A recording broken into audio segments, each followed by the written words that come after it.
सत्संगी होकर के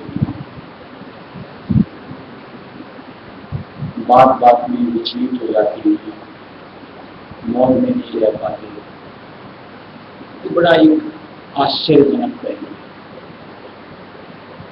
कि हकीकत में सत्संगी का स्वरूप हमारा बन नहीं पाया कि नहीं बन पाया। नहीं तो सत्संगी को तो विचलित होने की, हाय तौबा मचाने की कोई जरूरत नहीं। उसको तो हर हाल में मालिक की मौज निहारना चाहिए। और निश्चित तौर से सत्संग के साथ जो भी होता है बगैर मालिक की मौज के कुछ नहीं।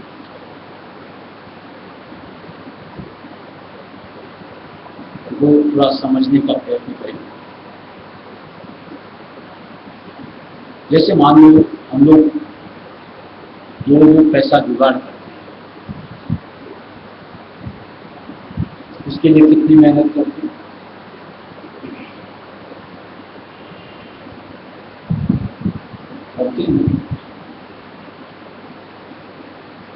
आज हम लोग मान लो कोई एक घर खरीदना होता है, या मान लो घर में कोई जेवरात खरीदते हैं, या ऐसा ही कुछ और,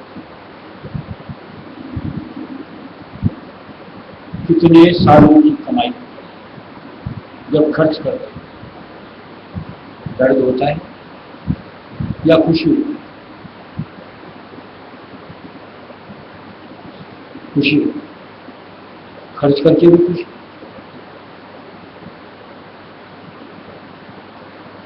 क्यों? समझ कि मेरा पैसा सदुपयोग हुआ, काम में लगा, इसलिए खुशी। वहीं अगर वो पैसा हमारा कहीं जाया हो जाता है, खुशी थोड़ी होती है, तो दुख होता है।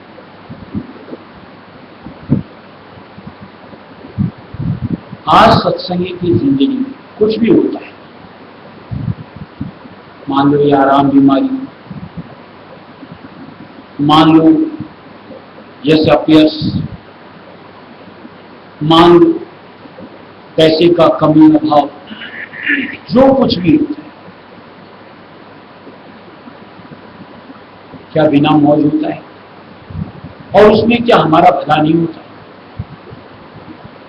हमें दुखी होना चाहिए, या मौज को निहारते हुए अपने आप कि मालिक की मेरे पे नजर, अंतर खुश होना चाहिए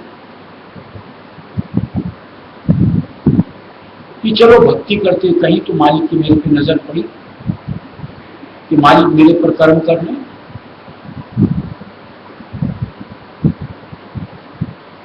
तब तो मन का घाट छोड़ देते, हाय तौबा मचाना शुरू कर देते, भाव प्रीत प्रतीत का आधार ही छूट जाता है। ये क्या उचित है?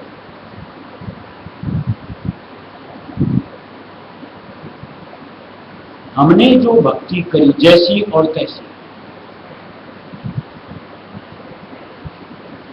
क्या उसका मतलब कहीं संत मत में ऐसा दिया हुआ है कि भक्ति करने के सबब से आपको सुख ही सुख मिलेगा? कहीं है ऐसा उल्लेख? भक्ति के जरिए से राह हमारी सुगम होती है, न कि दुख परिवर्तन। दोनों बात में फर्क है।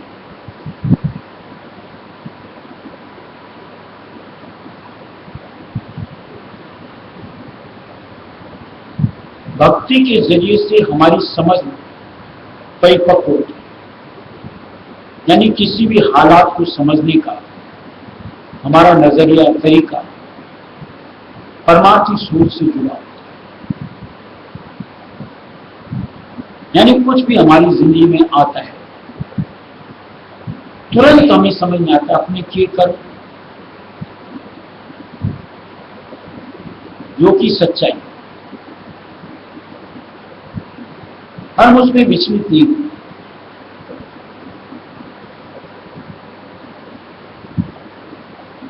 अब इस समझ का अगर अभाव है तो जैसे दुनिया रोती बिलखती है, ऊपर वाले तक को कोसने के लिए ऐसा हम करते। मालिक अंधा है क्या, बहरा है क्या, दिखता नहीं है क्या, सुनता नहीं है क्या, न जाने क्या।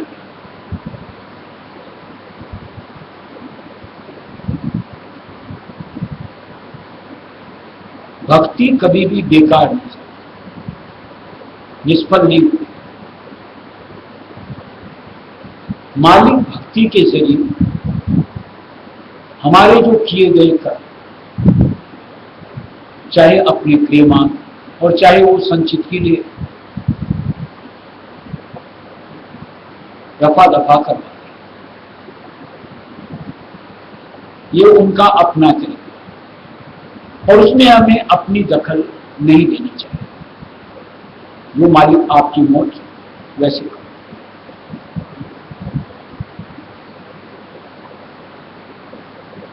मालिक को किसी बंदे का काम जल्द निबेड़ना होता है, निपटा करके अपने से मिलाना होता है। एक जन्म में 2 जन्मों के काम को संवारना पड़ेगा ना, यानी इतने भोग हमारे साथ ज्यादा है। ये समझ तो सत्संगी के रूप में हमारी होनी चाहिए। और क्या हम नहीं चाहते कि जल्द से जल्द मालिक का मिल रहा हो? उसमें उदासीन, नाराजगी, इन सब का होना कहां तक पहुंचे? ये तो अज्ञानता हुई कि जहां मालिक की लीला को, संत मत की उसूलों को समझ ही नहीं पाते, लख ही नहीं पा रही।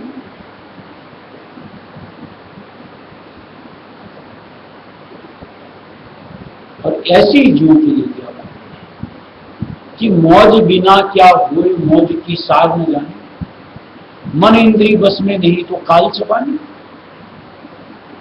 कि जहां मौज को सारी नहीं जानते, मौज वहां मन इंद्री के साथ में जुड़ते हैं और अपने आप को दुखित करते हैं। यानी ऐसे जीवों को काल घेरता है और उनसे खुरापात करवाते हैं। यानी भाव को अभाव में, मालिक की चरण शरण से दूर में, और न जाने किस किस्म को। सत्संगी को समझना चाहिए या उन हालातों से जुड़ना चाहिए।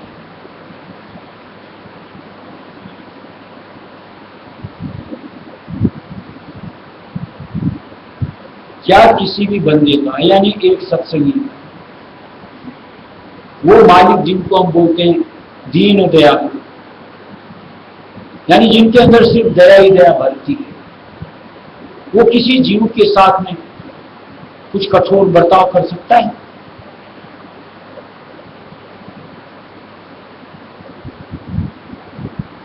ये तो कल्पना ही गलत है। या तो मालिक की उस डिग्री को अपन हटा दें,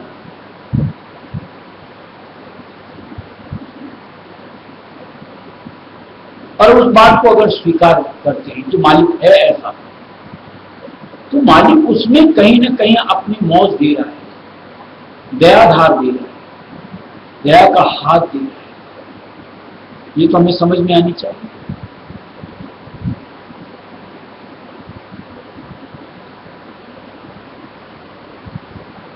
और मेरे जैसा मैंने अनुभव किया हुआ है, जो मौज को नहीं निहारते,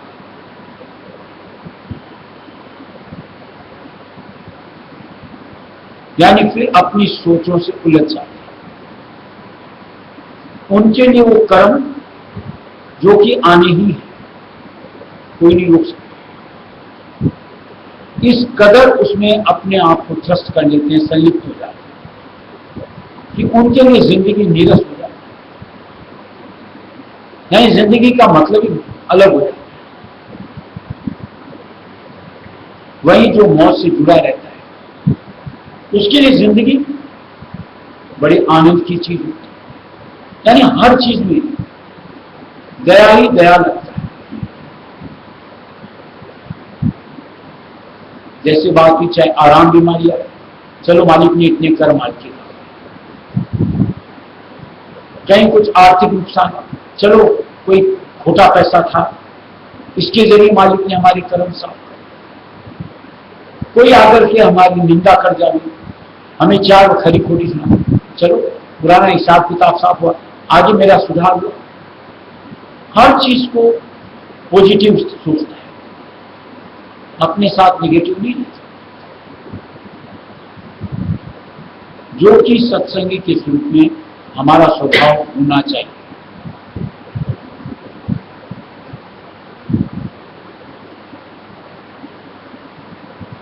और तभी हम अगर थिंकिंग सही कर लेंगे, सोच सही कर लेंगे, आगे यानी उस बर्ताव के साथ आगे हमारे लिए नियामतों का खजाना होता है, यानी भरपूर मालिक की मेहर और दया हमसे जुड़ती है, जिसको पा करके हम निहाल होते हैं। और जो उसमें अपने आप को एडजस्ट नहीं करता, वो तो होंगे, वो निश्चित तौर पर मालिक की मौत से अपने आप को दूर कर, और उनके लिए फिर वही किंतु साथ जुड़ जाते हैं, और वो कहीं ना कहीं फिर दुनिया की राह पकड़ते हैं और वहां के लागू सिखाते हैं। यानी उन हालात का पूरे की तरह पूरी जिम्मेदारी उस जीव की अपनी होती है। मालिक नहीं चाहता जीव ऐसा हो गया, लेकिन जहां आप अपनी सोच से उलझ गए, मन के हाथों लुट गए, वहां कोई चारा ही नहीं बचता। अन्यथा मालिक तो एक एक सूरत को नीचे से ऊपर उठाता है, यानी कर्मों के भार से हल्का करता हुआ अपने से मिलाने के निमित्त आगे से आगे क्यों देता चला जाता है। बस रहो थोड़ा सा मौज के आधार, फिर देखो कितना आनंद। देखो सूरत स्वामी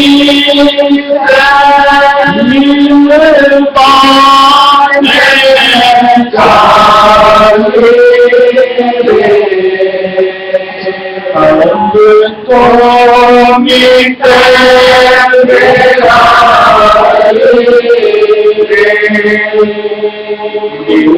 देखो सूरत स्वामी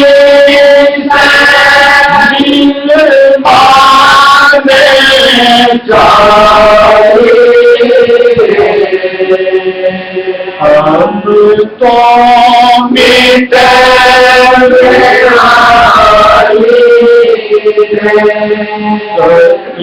गुरु रे सत्संग में लागी, तन मन धन से हुई रागी। गुरु रे सत्संग में लागी, तन मन धन से हुई रागी। लगो स्वामी से लगो स्वामी से तो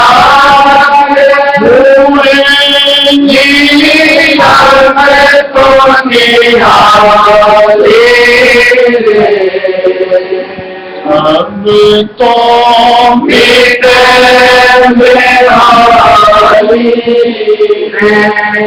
लगो स्वामी से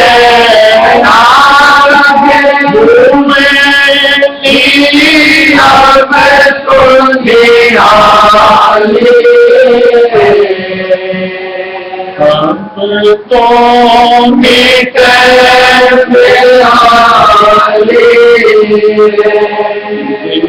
देखो सूरत स्वामी से मिलवाने चाहे, हम तो बीते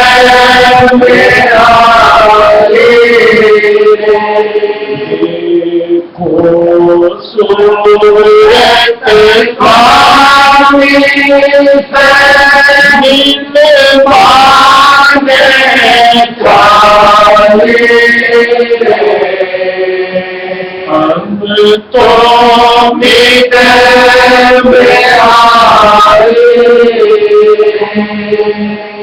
सत्संगी के साथ में जितना कुछ उल्टा दुनिया के हिसाब से जो आदमी ये सोचता है मेरे साथ होने जाए क्या क्या होगा, सत्संगी उसको पॉजिटिव देता है। यानी उसकी ये समझ कि चलो इतने कर्म हुए, बल्कि मैं मालिक की और करेंगे, और उस एहसास के साथ मालिक का लगाव होता ही होता है, और दया में भरपूर आंख से समझ में आ सकता, परेशान नहीं होता, उलझता नहीं, बल्कि इसमें और आनंद होता है।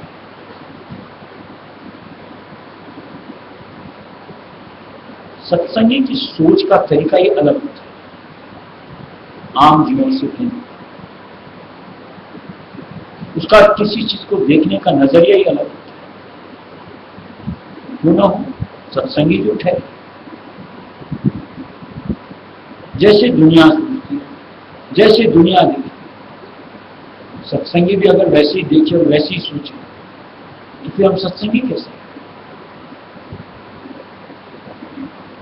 सत्संगी को यानी हमें हर जगह मालिक की लीला देखनी चाहिए, मालिक की मौत समझ में आनी चाहिए।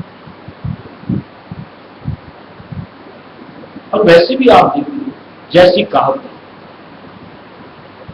कि बिना ऊपर वाले की मेहर के पत्ता भी नहीं हिलता, कहते हैं ऐसा। यानी अगर पत्ता हिलता उसमें भी ऊपर वाले का कुछ होता है, हरकत तो हिलता है। हम तो मालिक के हवाले हो गए, यानी परम पिता रहस्मी दया। हमारे साथ कुछ होगा वो बिना मालिक की मौत के होगा, ये तो सोचना ही गलती है। और अगर मालिक की मौत से कुछ होगा तो उसमें हम किंतु परंतु लगाने वाले कौन? उसमें अपनी रजा देना और मजे में रहना, यानी आनंद मनाना, खुशियां। हमारा काम बतौर सत्संगी को यही होना चाहिए, यानी प्रतिकूलता में अनुकूलता को हाँकना, जो कि परमार्थ के स्वरूप में आए। दुनिया के हिसाब से लगता उजड़ रहा है और हमारे हिसाब से लगता है कि हम बसते चले जा रहे हैं मालिक के। तरीका ही अलग।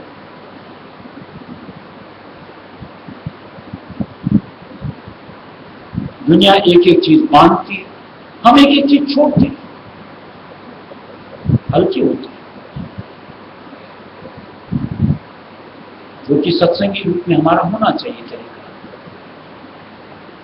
तभी तो ये बेहाली खत्म होती है, तभी तो मालिक से मिलकर के निहाल होंगे। और कौन सा तरीका? यहाँ कोई जादू मंत्र टोटका तो किया नहीं जाता साफ, ऐसा मालिक नहीं देता संत। मालिक का तरीका ये, हाँ, सूली का कांटा, मन भर का सेब, एहसास के साथ आता उतना ही, एहसास उस अंग, ये संतों की जरूरत है।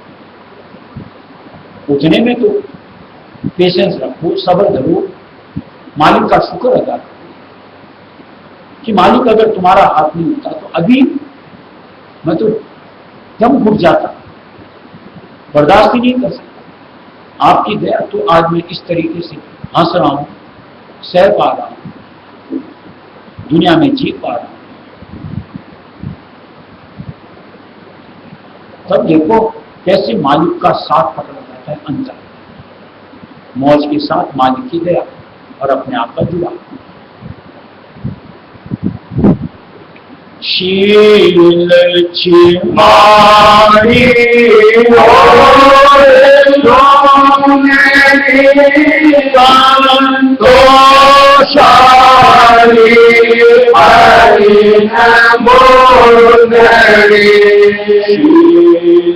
चिमारी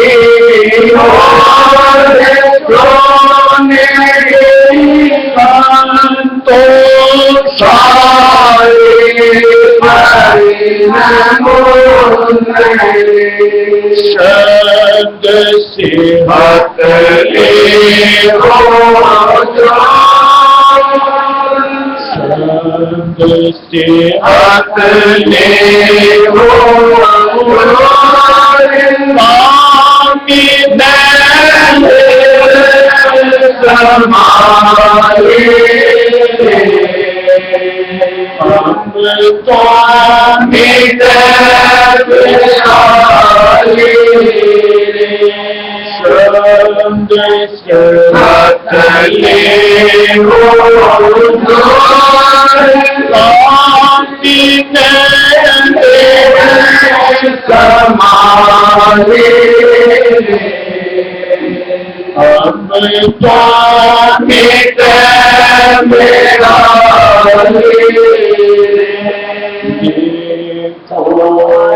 सूरत स्वामी जमीन पाने चाली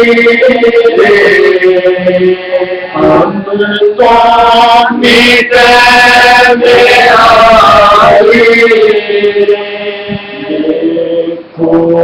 सूरत स्वामी जमीन पाने चाली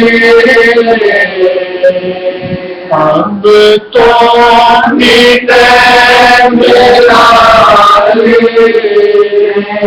दीन आंगरा बाजे मीरती करेंगे स्वामी आगे दीन आंगरा बाजे मीरती करेंगे स्वामी आगे मिलन हो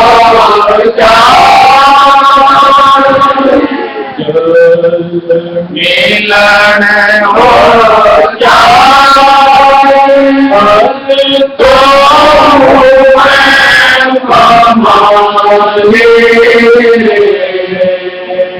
अब तो मिट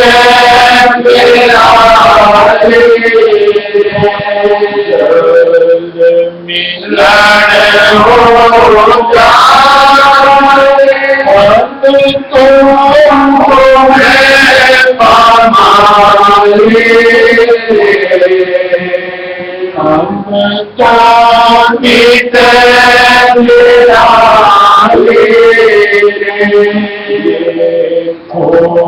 सूरत स्वामी जमीन पाने चाली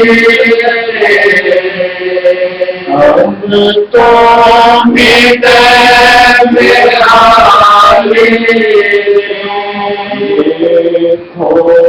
सूरत स्वामी जमीन पाने चाली अब तो मिट राधा स्वामी जाने ना दर्शन आवे हमारे से राधा स्वामी जाने ना दर्शन आवे हमारे से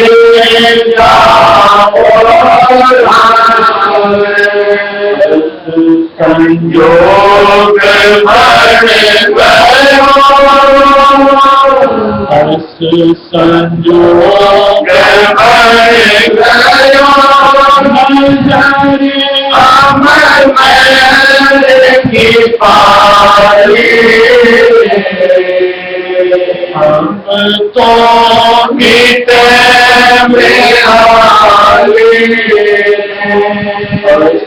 संयोग बन गयो हम मेरे की पाले हम तो मिटे मेरा देखो सूरत स्वामी दैनिल माने जाए हम तो मिटे मेरा देखो सूरत स्वामी दैनिल माने जाए हम तो मिटे मेरा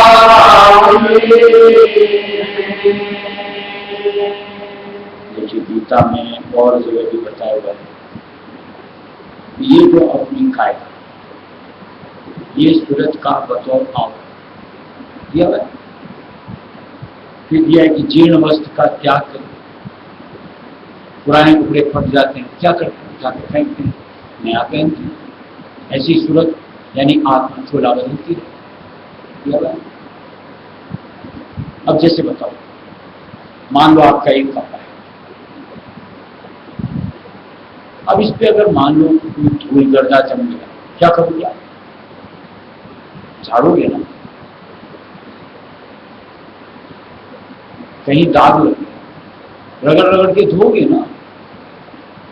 ऐसे जो कर्म हमसे बनते हैं काया में आके बैठने के नाम से, अब जो धूल जम जाती है उसको झाड़ना तो पड़ेगा, या मैली कुचेली रख, कहीं दाग लग गया तो रगड़ के धोना तो पड़ेगा, यानी ये कर्मों का निवारण तो करना पड़ेगा। अब अगर ये निवारण हो रहा है यानी झाड़ा जा रहा है या रगड़ा जा रहा है, बुरा मानना चाहिए, या झाड़ने से एक अनुभूति क्या ये झड़ जाएगा तो पहनने लायक हो जाएगा, साफ हो जाएगा, रगड़ करके साफ हो जाएगा, बुरा मानना चाहिए? क्यों मानते? मन में उलझुल सवाल क्यों खड़े, शंकाएं क्यों गिरती?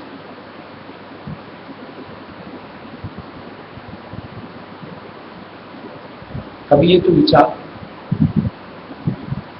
जो भी आज हमारे कपड़े को झाड़ेगा या रगड़ेगा उसको आनंद आता है यूं झाड़ने में जोर जोर से, या यूं रगड़ने में, या कूटने में, या उसके भी कंधे दुखते हैं।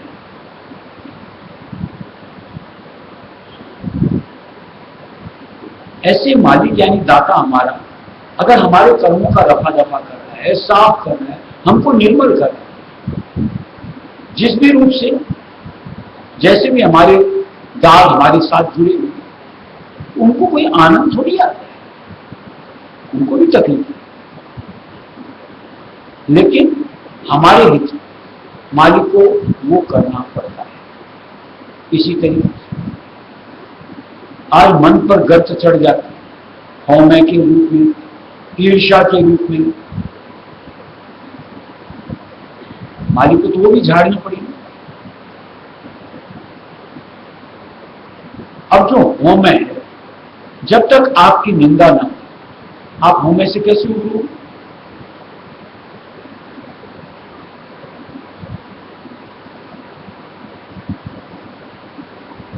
थोड़ा सा परमार्थी कैलकुलेशन के हिसाब से सोचो, और अगर वो मालिक हमारी करवा रहा है तो हमें तो एक बतौर सत्संगी समझ आनी चाहिए कि मालिक की दया पड़ गई, साफ हो रहे, खफा कैसा, बल्कि मालिक का शुक्र अदा करो, एहसान करो कि मालिक ने मेरे मन को निर्मल किया कि अब हौमे पर होने के साथ मैं नाम में पूरी तरीके से रम पाऊंगा, उनका हो पाऊंगा। ये समझ हमें नहीं आनी चाहिए। मालिक ने जैसा दिया कि तन के कर्म तन के भूख से कटते हैं, मन के किए गए कर्म मन के भूख से कटते हैं। आया से भजन है, अब वो अगर हमारे भोग के रूप में आते हैं, तन के साथ, मन के साथ, तो अनुभूति के साथ ये अपने भोग करके निवृत्त होना, शुक्र मालिक का करते चलो, नाम में समाते चलो। जहां रफा दफा हुआ, आगे पिक्चर यानी रास्ता साफ, आनंद आएगा, सरपट दौड़ पड़ेगी।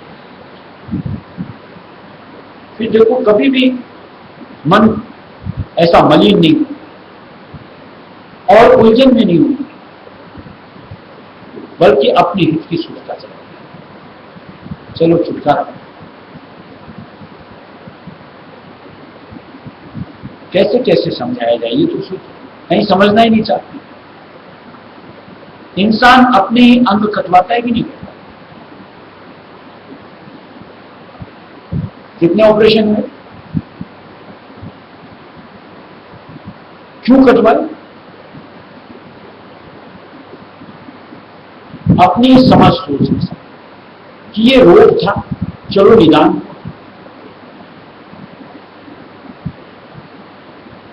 हम उसका बुरा मानते कि डॉक्टर ने ऐसा क्यों किया, बल्कि डॉक्टर का शुक्र करते हैं ना कि बीमारी दूर कर दी, आज हम निरोग हैं। ऐसे अगर मालिक हमारा इलाज करता है तो मालिक का तो शुक्र अदा करना चाहिए।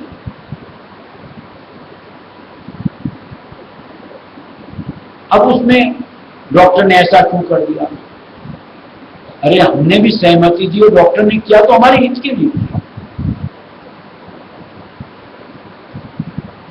अगर नहीं करे तो मर्ज बढ़ेगा, जान के लाले पड़ेंगे। ऐसे अगर मालिक कर्म नहीं झाड़ेगा तो 84 जाना पड़ेगा। ये समझ परमार्थ के हिसाब से सत्संगी के रूप में हमें आनी नहीं चाहिए। मालिक छुटकारा कराया, 84 में नहीं जाना पड़ेगा, चलो नवव्रत। देखो मन कितना हल्का हो जाएगा समझ के परिवर्तन से, जो कि दुरुस्त है।